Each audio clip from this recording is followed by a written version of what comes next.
Assalamualaikum warahmatullahi wabarakatuh. Halo anak-anak semua, bagaimana kabarnya hari ini? Semoga kalian sehat dan tetap semangat. Jumpa lagi dengan Bu Sinta dalam mata pelajaran prakarya.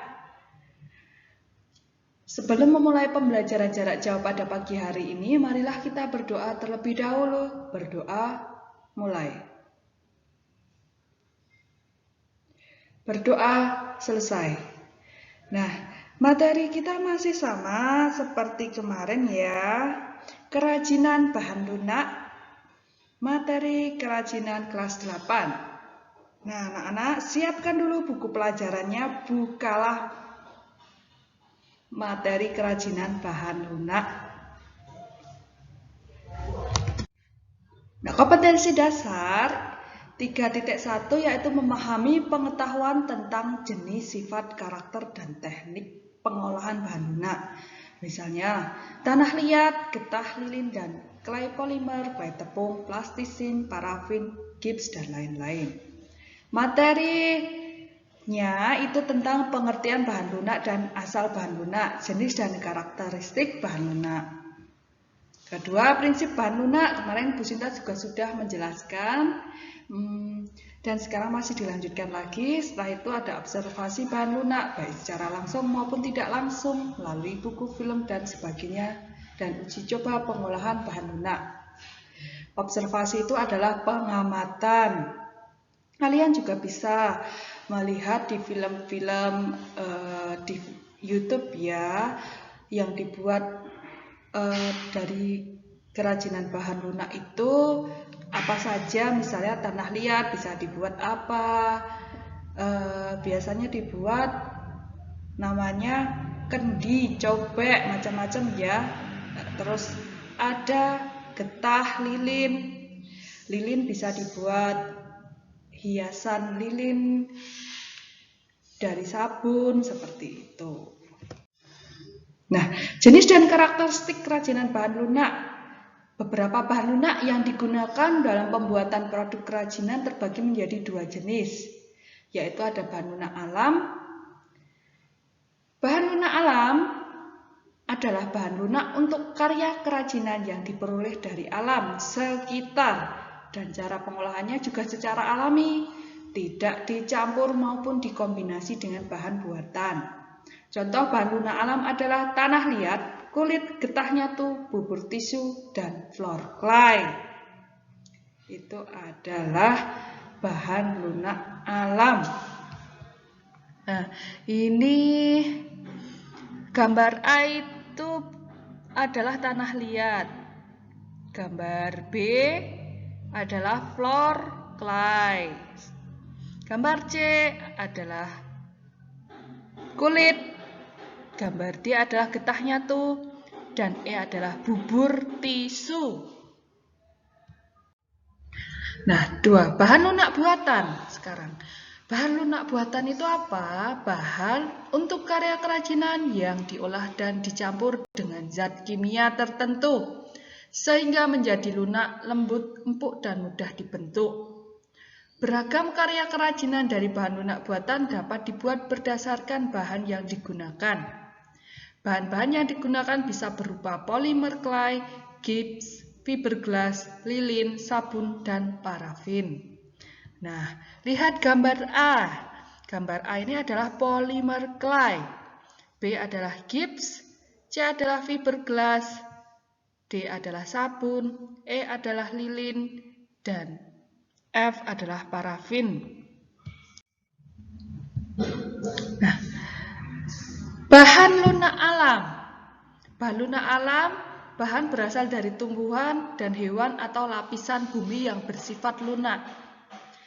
Nah, seperti ini. Tanah liat memiliki, ini karakteristiknya. Tanah liat memiliki warna yang beragam, tetapi semuanya merupakan warna natural tanah, yaitu coklat.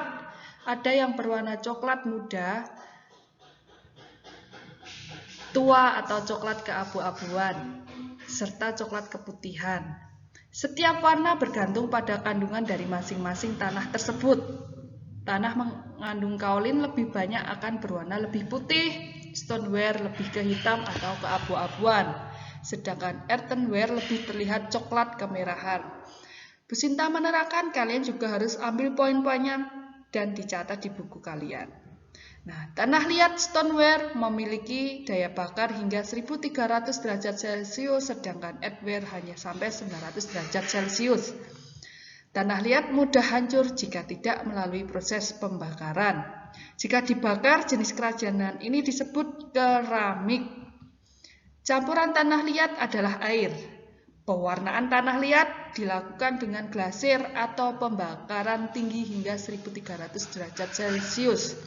Hanya dibakar biskuit 900 derajat Celcius lalu diberi warna cat langsung. Nah, kulit berasal dari kulit hewan yang sudah tersamak sehingga mudah dibentuk. Kulit ada yang berwarna hitam, putih, coklat, ataupun krem sesuai dengan hewan yang dikuliti. Kulit alami jika terbakar akan berbau sate. Kulit tidak tahan air, jika terkena air akan merusak struktur kulit. Bisa kulit apa hewan itu? Dari kambing, dari kerbau, kulit ular biasanya digunakan untuk membuat dompet. Nah, C ada getah nyatu. Getah nyatu merupakan getah dari pohon nyatu yang berwarna putih. Warnanya yang putih memudahkan untuk diberi warna-warni. Warna yang digunakan berasal dari pewarna alam sehingga warnanya pun natural, tidak secemerlang warna buatan. Jika ingin dibentuk, getah harus dimasak terlebih dahulu agar lunak dan elastis. Jika dipanaskan akan melunak, tetapi lama-kelamaan akan mengeras. Itu getah nyatu.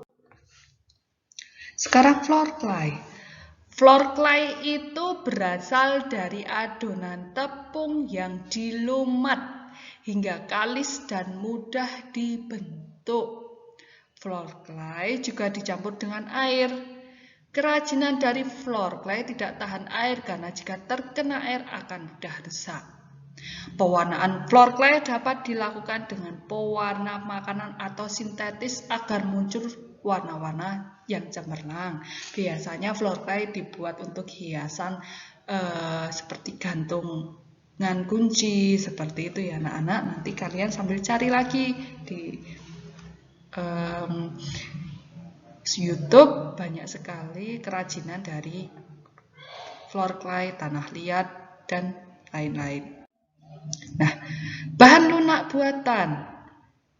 Bahan lunak buatan itu diolah manusia dari bahan kimia dan paduannya, bukan asli dari alam dengan maksud mendapatkan efek duplikasi bahan alam dan bersifat lunak.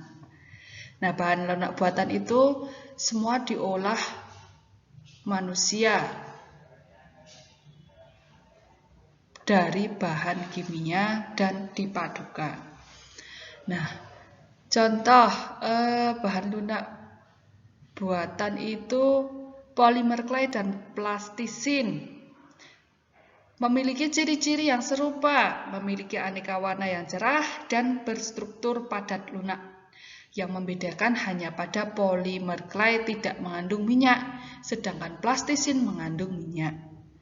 Pada saat pengeringan, polimer clay dapat mengeras, sedangkan plastisin tetap seperti semula.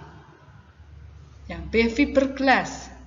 Memiliki struktur cair dan jika mengering akan mengeras. Fiberglass juga dapat dibentuk ketika setengah mengeras. Kerajinan fiberglass dibuat dengan cara dicetak atau dicor. Campuran fiberglass adalah katalis. Katalis inilah membuat fiberglass dapat cepat mengeras. Pewarnaan fiberglass dilakukan saat masih keadaan cair maupun saat bahan mengering. Fiberglass tahan lama dan kuat. Wujudnya bening sebening kaca atau air, sehingga dapat dibentuk kerajinan yang menyerupai air. Nah, sekarang lilin dan parafin. Wujudnya padat, namun jika dipanaskan mencair. Kerajinan dengan bahan lilin, parafin dilakukan dengan cara cetak atau cor. Pewarnaannya dilakukan saat lilin mencair. Lilin atau parafin dapat dicampur dengan aroma pewangi tertentu untuk menambah sensasi saat digunakan. Lelehan lilin atau parafin yang terbuang dapat dipanaskan, dicetak kembali. Setelah itu gips. Wujud gips bubuk dicampur dengan air menjadi adonan yang kental. Adonan ini akan mengeras jika didiamkan. Oleh karena itu, mengolah gips harus dengan cara dicor atau dicetak. Pewarnaan gips biasanya setelah produk jadi. Gips mudah pecah sehingga harus berhati-hati saat bergaya dengan bahan ini. Nah, sekarang sabun. Sabun itu berwujud padat hingga dapat langsung diukir saat padat. Jadi sabun-sabun mandi yang kalian digunakan itu bisa itu diukir. Misalnya dijadikan boneka, diukir, terus hewan-hewan dengan cara diukir ya anak-anak ya. Nah, sabun dapat pula diparut atau dihaluskan dengan dibentuk seperti floor clay. Sabun didiamkan akan mengeras. Pewarnaan sabun dilakukan dengan mempertahankan warna sabun atau dapat pula ditambah biang warna saat sabun dibuat adonan. Nah, proses produksi kerajinan bahan lunak. Adapun syarat-syarat perancangan benda kerajinan sebagai berikut. 1. Syarat-syarat perancangan benda kerajinan adalah kegunaan atau utility. Benda kerajinan harus mengutamakan nilai praktis, yaitu dapat digunakan sesuai dengan fungsi dan kebutuhan. Contoh mangkok untuk wadah sayur. Setelah itu 2, kenyamanan atau comfortable. Benda kerajinan harus menyenangkan dan memberi kenyamanan bagi pemakainya. Contoh cangkir didesain ada pegangannya. Itu fungsi comfortable. 3, keluasan atau flexibility. Benda kerajinan harus memiliki keserasian antara bentuk dan wujud benda dengan nilai gunanya. Contoh sepatu sesuai dengan anatomi dan ukuran kaki itu termasuk syarat perancangan benda kerajinan, yaitu keluasan atau flexibility. Nah, sekarang syarat yang keempat adalah keamanan atau safety. Benda kerajinan ini tidak boleh membahayakan pemakainya. Contoh, piring dari serat kelapa harus mempertimbangkan komposisi zat pelapis atau pewarna yang dipakai tidak berbahaya jika digunakan sebagai wadah makanan. Yang kelima, syaratnya adalah keindahan atau estetik, yaitu benda yang indah mempunyai daya tarik lebih dibanding benda yang biasa-biasa saja. Keindahan sebuah benda dapat dilihat dari beberapa hal, diantaranya bentuk hiasan atau ornamen dan bahan bakunya. Karena yang namanya kerajinan itu pasti memperlihatkan keindahan. Jika dilihat itu, kita seumpamanya melihat kerajinan kursi atau kerajinan yang ada di sekitar kita, itu pasti dibuat dengan cara keindahan, dan kita juga melihat oh itu kerajinan yang sangat indah, bentuk ukirannya atau gambarnya atau bentuk-bentuk yang lain, seperti itu ya anak-anak ya. Nah, proses perancangan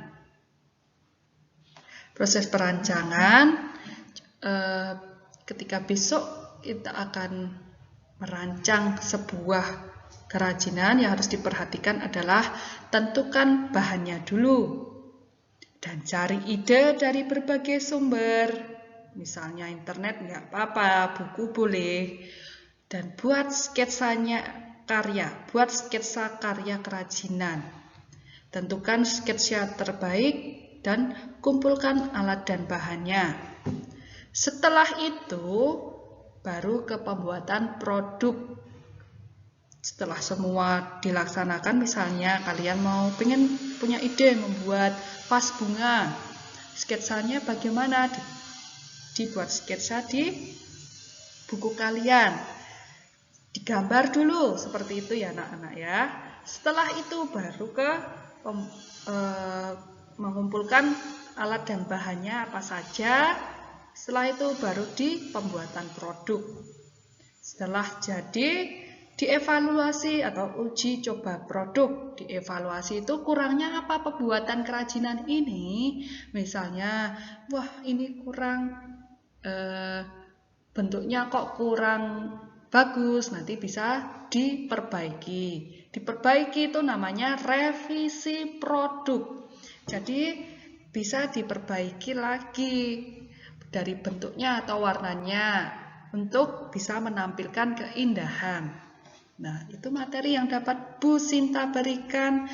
Minggu depan masih berlanjut lagi untuk materi bahan lunak. Dan semangat ya anak-anak ya. Setelah ini Bu Sinta berikan lembar kerja siswa untuk dikerjakan dan tetap semangat. Jaga kondisi badan kalian. Wassalamualaikum warahmatullahi wabarakatuh.